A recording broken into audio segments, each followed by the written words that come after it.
Gastón, ¿cómo surge la idea de esta novela? Bueno, el Estado del Estado es una novela que surge de una fantasía paranoica que uno arrastra desde hace mucho tiempo, que tiene que ver con cierto entramado oculto por encima de la lectura que hacemos, la primera lectura de las cosas, ¿no? Es una novela donde laburé mi sentido paranoico del mundo, ¿no? O de lo doméstico, ¿no? Esta cosa es una novela sobre la paranoia, entre otros temas, es una novela sobre la paranoia. Yo esta novela la empiezo a escribir el 6 de diciembre de 2017. Yo recuerdo que ese día encarcelaron a Carlos Zanini por el memorándum con Irán. Entonces yo esa tarde fui al gimnasio, corrí 50 minutos y el primer capítulo de la novela me fue como dictado. La novela la escribí, el primer borrador, en 30 días. Se mejoró mucho, pero prácticamente la trama estaba contenida en el primer borrador, o estaba cerrada, por decirlo de alguna manera. Y la terminé de escribir el 30 de diciembre de 2017 en La Pampa. Es muy interesante esto porque después, en los momentos del país, digamos, aparece como cierta fantasmagoría que ya estaba en la novela, ¿no? Los choferes, este mundo del poder o de las agencias de inteligencia operando, ¿no? Como muy anticipatoria. ¿Cuál es la trama de la novela? Bueno, la trama de la novela, una de sus tramas, o si querés la trama central, creo que es una novela que está articulada sobre distintas subtramas que tienen que ver con esta cosa mítica de la conspiración, o digamos del poder atrás de sus bambalinas, digamos, ¿no? ¿No? Entresijos del poder, digamos, ¿no? Que la gente del común no tiene acceso. Es una ficción construida a partir de eso. Y en verdad la trama se origina en un crimen. El primer capítulo es un asesinato que se resuelve recién en el último capítulo, digamos, ¿no? Hay un misterio, creo que ese misterio de ese asesinato es el que mueve, es el motor de toda la novela, ¿no? Y de todos los personajes que van apareciendo. Creo que en ese sentido es como muy clásico el mecanismo, es como un mecanismo que arranca con un misterio que se resuelve en el último capítulo. La novela está narrada de alguna manera con una secuencia a través de personajes, digamos. Cada capítulo tiene el nombre de uno de los personajes, y a medida que avanza la novela, al mismo tiempo vas haciendo como una especie de radiografía, ¿no? De esos personajes. Sí, hay como una biopic de cada personaje, ¿no? Bueno, hay personajes que, a ver, son todos villanos. Digo, es una novela maravillosa en el punto en donde no hay buenos. Digo, por ahí hay alguna redención, pero son todos villanos. Es una novela de villanos, cosa que digamos, los villanos en las historias, pregúntenle a Batman, quién es más interesante, ¿no? Hay un riesgo ahí, que cierta estetización del mal, pero bueno, la novela es una operación estética, no es una operación ética, digamos. También puede serlo, ¿no? Digo, qué sé yo. Los personajes que aparecen, sí, ¿Son personajes en clave de alguna manera para leer la realidad?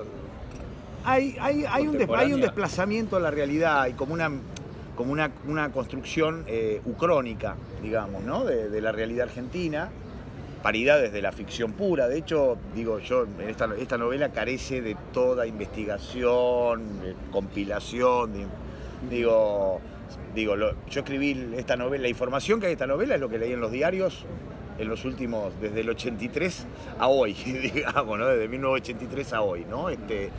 Y está la construcción del escritor, ¿no? De cómo articula. Pero hay desplazamientos de la realidad, hay personajes que están desplazados de la realidad, que el lector puede identificar con alguien de la realidad, pero en verdad no tiene nada que ver. De hecho, Maidana, que es el personaje, el narrador central, alguien podría identificarlo con Estiuso, ¿no? Pero no, en verdad la construcción mítica de ese personaje es la de Edgar Hoover, en la parte en la que es como una especie de monje o de asceta del poder, ¿no? Yo creo que, como pensaba en ese personaje, pensaba mucho en Hoover, ¿no? O sea, escribía ese personaje, el histórico creador del FBI, ¿no?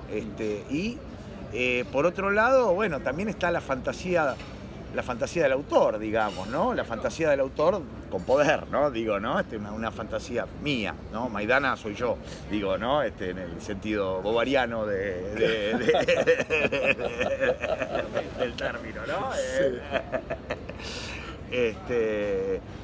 Pero bueno, hay otros personajes que también uno podría, pero son también, digamos, son como construcciones sincréticas en donde uno toma algo de un personaje y otro de otro. Podrías identificar, qué sé yo, en algún momento de la novela uno puede leer en clave a Galimberti, qué sé yo, ¿no? Aparecen nombres de poetas contemporáneos también. Bueno, es mi cita y mi homenaje a mis queridos poetas de los 90. Ajá. Hay dentro de la agencia de inteligencia esta, que no se sabe bien qué agencia es, porque no es la CIDE, ¿no? Como tal. Hay una banda rival que convive con mis villanos, ¿no? En una Pax en tensión, ¿no? Sí. Que se llama Cabildo Negro. Y bueno, los tres contertulios de Cabildo Negro son Daniel Durand, Martín Gambarota y Alejandro Rubio. Lo que es un joke, un chiste, pero también es una cita y un homenaje, porque es desde el punto de vista que tiene que ver incluso con el lenguaje, y con la construcción, digamos, del texto. Esta novela no sería posible si ellos no hubieran pasado, digamos, por la poesía a dejar esa impronta que dejaron en su obra durante los 90, esta articulación entre ficción y política, poética y política, ¿no? Esto de devolverle a la literatura argentina, devolver la política a la literatura argentina, ¿no? Esta cosa de que creo que es la operación más ambiciosa, una de las tantas operaciones ambiciosas del texto, es esa, ¿no? Es la de restituir la ficción política. En una clave muy especial, que es una clave gótica, ¿no? Es un gótico político. Es un gótico político. Es un gótico político. Catón, te quería preguntar por el contexto literario, digamos. Novelas o textos con los cuales vos puedas sentir que tu novela tiene vasos comunicantes. Mira, yo escribí esta novela pensando fundamentalmente en dos textos, ¿no? En dos textos de la postdictadura. Digo, también es una novela sobre el poder de la postdictadura. Digo, creo que acá eso está muy marcado. Incluso creo que lo que se ve muy claramente en la novela, que eso me gustó mucho, me gustó, digo, como autor, pero se ve la ruina de los aparatos represivos de la dictadura y la construcción por sobre esa ruina de los nuevos aparatos de control, o de vigilancia, ¿no?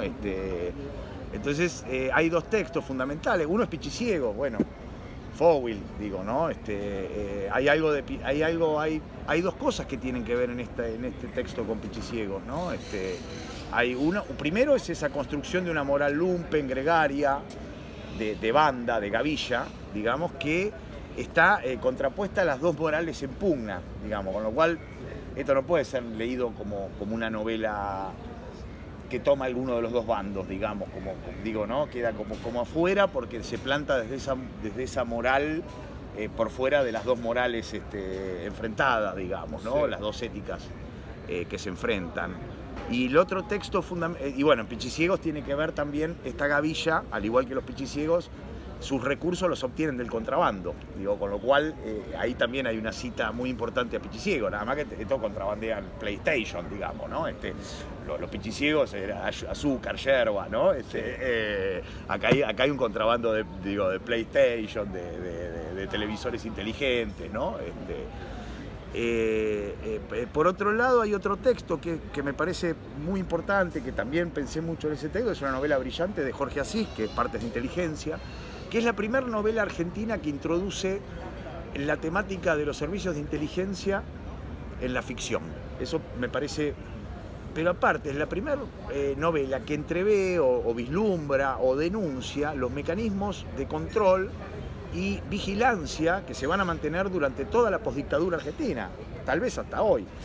tal vez en la mesa de acá al lado alguien está con un micrófono, con un rabdomante, ¿no? Que era un aparato que inventé, que no existe, que se aparece en la novela, captando lo que nosotros decimos, ¿no? Sí. Bueno, si bien la novela de Asís es una novela canchera, digo, ¿no? Esta es una novela más trágica, ¿no? La novela es el James Bond, digamos, del espía que me amó, ¿viste? Me mandan una mina a espiarme, a infiltrarme y me la garcho, digamos, ¿no? Sería, pero no, pero bueno, también hay una cita expresa a Jorge Asís incluso, que es en el encuentro que tiene Maidana con Gambarota en el bar, digamos, de la esquina de la oficina, en donde Gambarota lleva una vieja novela de Jorge Asís, digamos, ¿no? Están esas citas también. Creo que hay también la pretensión mía de construir un thriller. Esa pretensión, digo, cuando Maidana está en Boston, ¿no? en esa cosa, en ese extrañamiento que es su temporada en Boston, en la cual él lee en inglés, que lee a Lee Child y lee a Stephen King, digamos, ¿no? Lee a dos thrilleros, ¿no? Y bueno, y la otra referencia literaria que podríamos encontrar en el texto es a Lovecraft, ¿no? Digo, esta cosa de que la verdadera cara del mal nunca se devela, siempre hay como un juego en donde nunca ves al monstruo verdadero. Hay una frase que dice, que un poco representa eso, a ver si la encuentro. ¿Y Art? Sí, Art. Lo que pasa es que Art lo encontré después, o sea, después de haberla escrito, ¿no? La encontré después. Bueno, de hecho, Maidana es el astrólogo. O sea, Maidana es el astrólogo que se insertó en la estructura del poder, digamos, ¿no? En Los Siete Locos el astrólogo está afuera. En esta novela es el que maneja los resortes, claro. Y sus contertulios podrían ser tranquilamente una versión moderna o posmoderna de lo que son Los Siete Locos, digamos, ¿no? Art lo vi después. Hay algo que tiene que ver, no, pero es el Art también un poco atravesado por la construcción de Art que hace Piglia, ¿no? Digo, entonces, si vamos a hablar de influencias literarias, vamos a hablar del trío, ¿no? O sea, el trío Los Panchos, que son Fowell, Asís y Piglia, digamos, ¿no? No son ningunos panchos, son mis maestros, digamos, ¿no? Pero digo, en esta cosa porque si bien no tiene nada que ver con la literatura de Piglia, la novela, sí tiene que ver con el concepto pigliano del complot o de la conspiración, digamos. Un amigo común en algún momento me hizo leer justamente en esta pandemia el ensayito breve que se llama Teoría del Complot de Piglia, y me dijo, debería haber sido el prólogo de tu novela. ¿No? Y sí, hay algo de lo pigliano en cuanto a lo conceptual, digamos, ¿no? ¿Qué lugar ocupan el esoterismo y la religión en el libro? Mira, yo diría que hay una cosa que es teológica. Hay un amigo mío que es teólogo, es un filósofo teólogo, que me dijo, que la leyó, digamos, y me dijo que era una novela teológica. Tiene razón porque hay una tensión entre tres mundos. Hay una tensión entre el mundo cristiano, con el mundo judío y con el mundo pagano, porque la entrada de lo sacrificial, digamos, en el texto tiene que ver con el paganismo, digamos, ¿no? Esa tensión me gusta. Hay elementos que tienen que ver con lo teológico. Creo que cuando Resnick, que es un personaje que puede ser mal leído como Nisman, cuando es otra cosa, pero bueno, digo, la literatura justamente lo que posibilita son los malentendidos y las malinterpretaciones. Hay un momento que es el suicidio, que yo lo escribí como una redención del personaje. Hay como una cosa mística, ¿no? De ese momento en donde el personaje, que es un personaje del mal, tiene la posibilidad de ver el mundo del bien, ¿no? En ese momento es como que se redime, digamos, ¿no? Hay como una redención, hay como un momento epifánico, digamos, ¿no? Hay epifanías en toda la novela, ¿no? Esta cosa de la epifanía está como muy presente, de la revelación, de la epifanía, digamos, de las cuestiones que tienen que ver también con estas tensiones entre distintos mundos religiosos, digamos, ¿no? La novela está dedicada a quien fue mi analista durante 25 años, que era que era un gran estudioso de la escolástica. Digo, obviamente él vería algo de esa tensión si pudiera, digamos, ¿no? Te llevo de vuelta a ver si me podés contar algo un poco más sobre el tema del lenguaje de la novela, ¿no? Mira, el lenguaje... O el trabajo, es una novela muy trabajada, ¿no? Mirá, la escribí de un tirón, Sí. pero yo creo que lo que logré en esta novela, que es como un logro, es un éxito, es apropiar para la literatura determinados lenguajes que no estaban presentes. O sea, está el lenguaje de la burocracia muy presente, el lenguaje de la burocracia estatal. Yo he sido funcionario, digo, ¿no? Está muy presente esa apropiación obviamente, del slang o el lenguaje judicial, digo, ¿no? Que tiene que ver con mi profesión y con el lenguaje tumbero o el lenguaje del delito, digamos, la jerga del delito. Yo en mis primeros años como abogado, que era muy jovencito, sigo siendo, ahora soy muy jovencito, pero bueno, tenía 25, 26 años, defendí muchos presos, tuve como un acceso a ese lenguaje, a esa jerga del delito, digamos. Entonces es como esa apropiación de esos lenguajes, obviamente pasados, creo que en el Brawl de Chitarroni queda claro, ¿no? Creo que hay algo muy lamborghiniano en la utilización del lenguaje, ¿no? Cosa que me pone muy contento, digamos, que se lea de esa manera, ¿no? Pero bueno, también está Cabildo Negro, ¿no? En esa apropiación de esos lenguajes, en la operación sobre el lenguaje y la apropiación de determinados lenguajes y esta cosa de que aparece el lenguaje del poder como un lenguaje grosero, como brutal, esta cosa de la brutalidad del lenguaje del poder. ¿Tiene una continuación? Mira, en la pandemia escribí una versión de una novela donde aparecen algunos de los personajes de esta novela, obviamente es Maidana, o sea, es la secuela, se llama Fuera de Estado, está muy verde todavía, tiene solamente una reescritura. ¿En situación de pandemia se transformó? La escribí durante la pandemia, digo, en los 2 meses que estuve como parado, cosa que pararme en mí es complicado. Bueno, lo utilicé para escribir esta novela, que es muy divertida, es una novela no tan trágica, tiene más pasos de comedia, obviamente hay tragedia, pero tiene como más chiste, más joda. Tiene también cosas interesantes que tienen que ver con la geopolítica de este momento, ¿no? La geopolítica también está muy presente es otro lenguaje que también, hablando de los lenguajes que apropia, el lenguaje de la geopolítica, digamos, ¿no? Está apropiado en este texto. Gastón, ¿vos sos un escritor rutinario? No. ¿De esta forma de trabajar? No, yo trabajo mucho como abogado, que es una profesión que realmente disfruto mucho. Bueno, publico un libro cada 10 años, pero son masterpiece.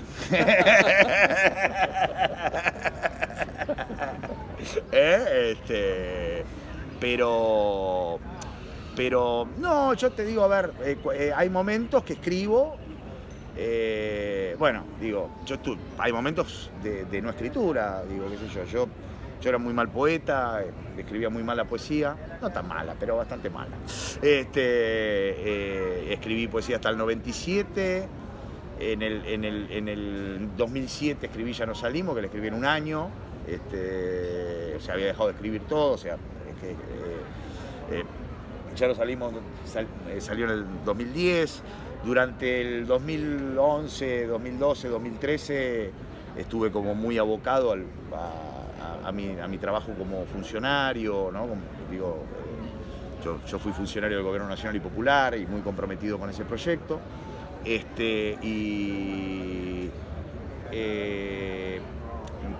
Prácticamente no tenía espacio, digamos, era como que la política había copado todo el espacio que podía darle a la escritura. Y del 2013 al 2015 trabajé en una novela que era la que iba a salir, que se llama El Punk del Olvido, que seguramente saldrá en mansalva cuando se pueda, porque desgraciadamente las condiciones de producción de libros son cada vez más complejas, digamos, ¿no? que se llama El Punk del Olvido, que es una novela que a mí, digo, yo disfruto mucho reescribiendo géneros, ¿no? Creo que en esta reescribo novela de espía, novela de terror, ¿no? Noir, el policial negro, digo, parece como...